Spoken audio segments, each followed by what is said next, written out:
tinggal manajemen. Saya perintahkan bersihkan itu BUMN. Nekat-nekat mereka itu, ya. Diberi kepercayaan oleh negara. Dia kira itu perusahaan nenek moyangnya. Perusahaan rugi, dia tambah bonus untuk dirinya sendiri. Ya perkara kereta cepat ini harus dituntaskan.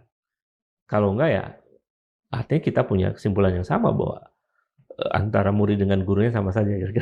Kalau kita daftar list nama, kan ada juga Bang Said Didu mengelis sejumlah nama yang terkait dengan proyek ini yang harus bertanggung jawab. Itu kalau Bung Ubed siapa aja? Ya saya kira pertama Joko Widodo ya, karena dia yang menggeser-geser rencana proyek itu dari dengan Jepang ke Cina misalnya. Kemudian tentu saja karena waktu itu berkaitan dengan BUMN, berarti Kementerian BUMN itu di masa itu. Termasuk ke orang-orang yang sangat dekat dengan Presiden. Mungkin juga saya kira orang-orang seperti Luhut, Binsar Panjaitan, Erick Thohir, menurut saya menjadi tokoh-tokoh yang selain Jokowi ya, yang tahu banyak tentang proyek kereta cepat itu. Termasuk nanti di bawah-bawahnya di perusahaan kereta api Indonesia dan lain-lain itu yang mengambil keputusan yang menurut saya tidak kalkulatif dengan benar begitu. Bayangkan proyek yang saya juga heran sekali berperusahaan canggih Cina ya, dan perusahaan bagus yang dibangun oleh Jonan waktu itu kereta api ini, kok gagal merumuskan sebuah proyek besar yang kemudian kan terbukti terjadi pembengkakan. Dan Jonan kan juga waktu itu yang menolak ya. Jonan menolak. Dan yang korbannya juga salah satunya Andrinov Caniago kan? Iya, betul. Yang menolak juga. Menolak mereka. Jonan menolak. Jadi sebetulnya sayang PT Kereta Api ini, KAI ini, yang sudah dibangun sedemikian bagus oleh masa Jonan, gara-gara langkah-langkah ini bisa meruntuhkan, kan menguras uang bisnis kereta api yang lain. Kalau harus menanggung kerugian negara, kerugian perusahaan 4,1 triliun tiap tahun, ini sekarang satu semester aja sudah 1,6 triliun kerugiannya kereta cepat itu. Karena dalam satu tahun hanya bisa laku 6 juta, pergerakannya sekitar 6 juta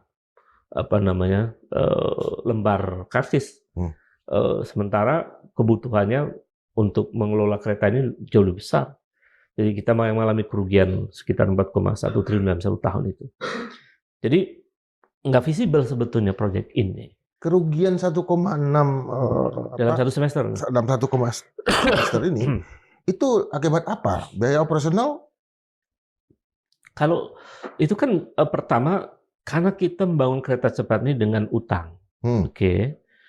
Dengan utang berarti kita harus bayar bunga utang dan bayar angsuran.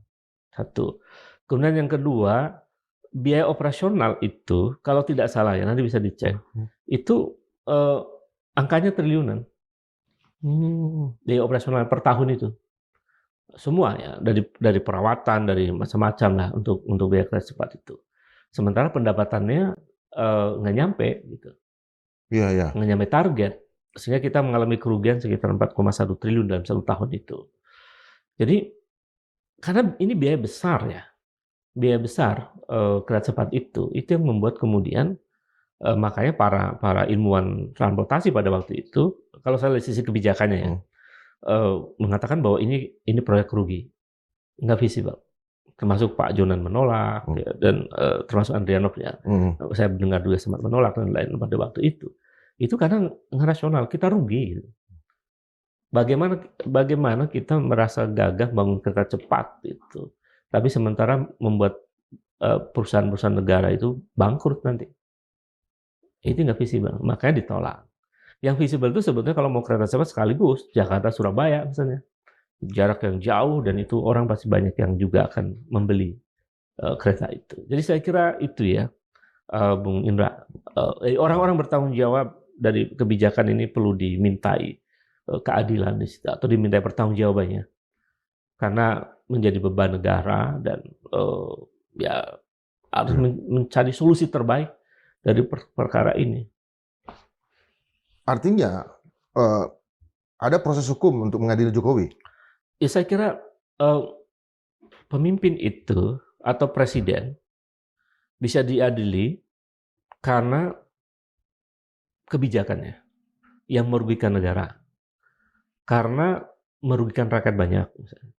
Karena menjadi beban negara. Lalu apalagi kemudian ditemukan praktek-praktek transaksional yang bersifat koruptif. Pada titik itu, menurut saya, karena ini menjadi beban negara dan menjadi persoalan sangat serius,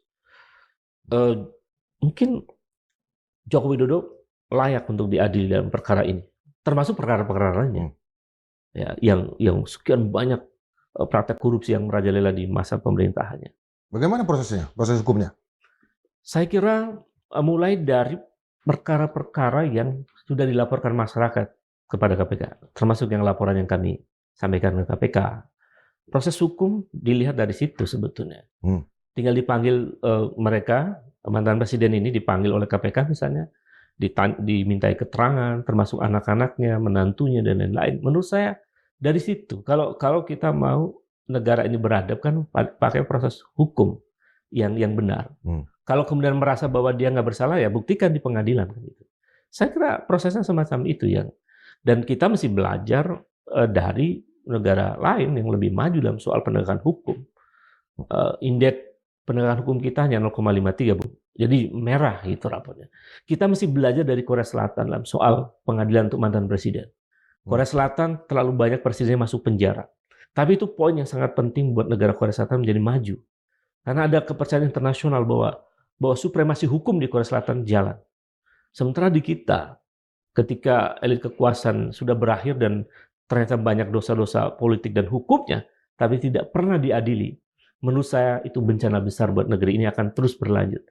Citra bangsa ini di mata dunia akan terus negatif. Karena itu menurut saya pintu untuk memproses mantan presiden Jokowi diadili itu sangat mungkin melalui KPK. Kalau KPK sudah tidak dipercaya lagi, bisa lewat Kejaksaan Agung. Kalau lembaga-lembaga hukum ini sudah tidak percaya lagi, ya bagaimana mungkin kita bisa melarang rakyat menggunakan caranya sendiri? Artinya itu jika proses hukum gagal ya? Iya. Saya khawatir kalau proses penegakan hukum gagal, itu rakyat memiliki caranya sendiri untuk mengatasi perkara ini. Karena kekecewaan yang begitu menumpuk dari praktek kekuasaan yang koruptif yang merugikan rakyat banyak. Di tengah rakyat lagi susah. Jadi memang rakyat butuh keadilan di situ sebetulnya. Rakyat memerlukan keadilan yang sesungguhnya bahwa praktek kekuasaan yang koruptif dan merugikan rakyat layak dan patut diadili.